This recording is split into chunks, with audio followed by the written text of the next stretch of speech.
Everything I'm going to say is obviously my own fucking opinion, but a lot of things that I'm gonna say have been said.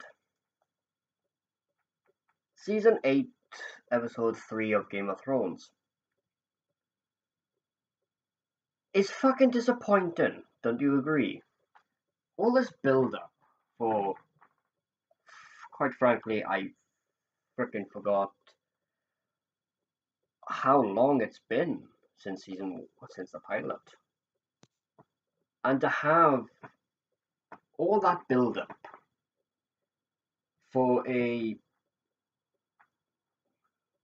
for the lack of a better word, a cop out with a Night King who is supposed to be the end boss of Game of Thrones, not Cersei. Obviously, spoilers are warning, but at this point, if you haven't seen the episode, what the fuck is wrong with you? Anyway, why would you start off the battle with your forces outside of the wall? Winterfell is supposed to be a large fortress. It's supposed to be the biggest fort in the north. You'd think that, wouldn't you? But the way that the allies put out their forces were in the front you have the cavalry, then you have siege, then you have infantry, and then a trench behind the infantry. No, that is not good strategy. Sorry, and I'm not saying that I'm a military frickin' strategist, but I have theorized on how I would do it better. Maybe I'll do like a separate video about that, but this is sort of a rant, but I'm trying to keep my voice down and sway less. But anyway, and I've thought about this, and a lot of people have said this. This was just shit writing. The writers, or whatever they are now, pretty much like the same as Brian Johnson is. And that is something that you should never inspire to be.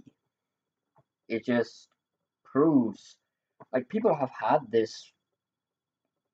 Um, I've had this.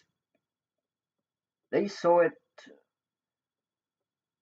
in season 5 that without direction of George R.R. Martin's books, that you clearly have no idea how to write Game of Thrones.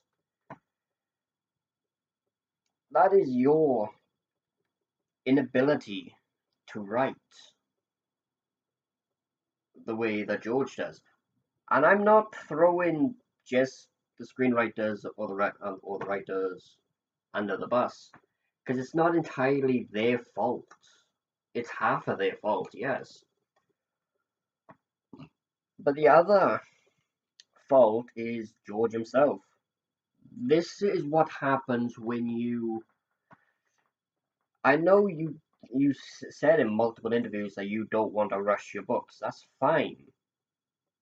But when you're not an active role in saying like, no, no, this is what happens there, this is what happens there, blah blah blah blah blah blah blah. If you're not doing that, like you haven't done since season 4, I should say, sorry, you get season after season after season of really characters not doing much. Not for what I can remember. And then you have character mix up with the whole Sansa Stark and Jane Poole. Yeah, I'm not getting into that because fuck that. Fuck that episode entirely. I wouldn't say entirely, just the stuff that happens with Sansa. Fuck that part. I think we all can agree on that. In the books, it doesn't happen. Now, I haven't read the books. I've started Game of Thrones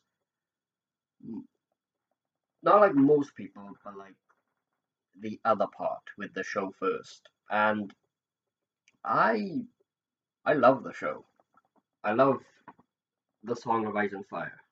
I love the Game of Thrones universe that I've actually created my own character and my own house. Also my house sigil and house words.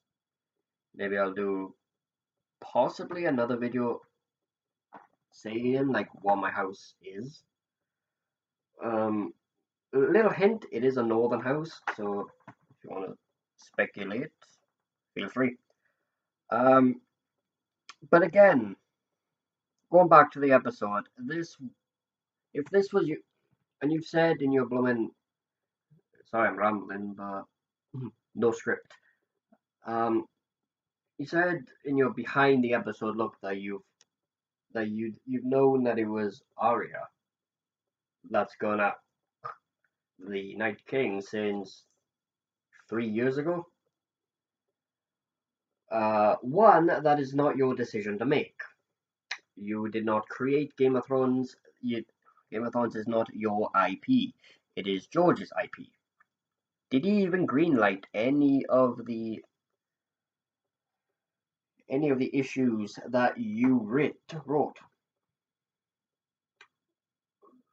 Let me give you an example. Dawn. Yes, the Dawn arc, where feminism runs supreme now. Oh, for fuck's sake. It proves that the writers without George hold a sort of third or fourth wave of your toxic feminism, and I know that's gonna, oh boy, kick, kick the can down, but that's what I believe. Like, I believe in people, not in words, but more in action. Like, I like the Starks. Come on. They, they are, like, honor.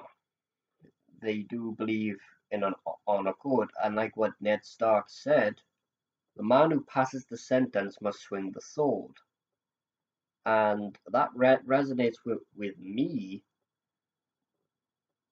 because that's the way that I would judge anyone. Like if I was a judge, jury, executioner, and all that back in the medieval time, and I sentenced someone to death, I wouldn't say to someone, behead that person for me. I'd be like, no, pass me the bloody sword, I will do it myself. And if you have any last wishes, like notify your family and all that, I will notify your family that you died, like that you died with honor. Then we have the Lannisters. Ooh, I used to hate the Lannisters really, but then Tyrion, it's an unspoken rule. You love Tyrion, unspoken rule. But then Jaime, I really hated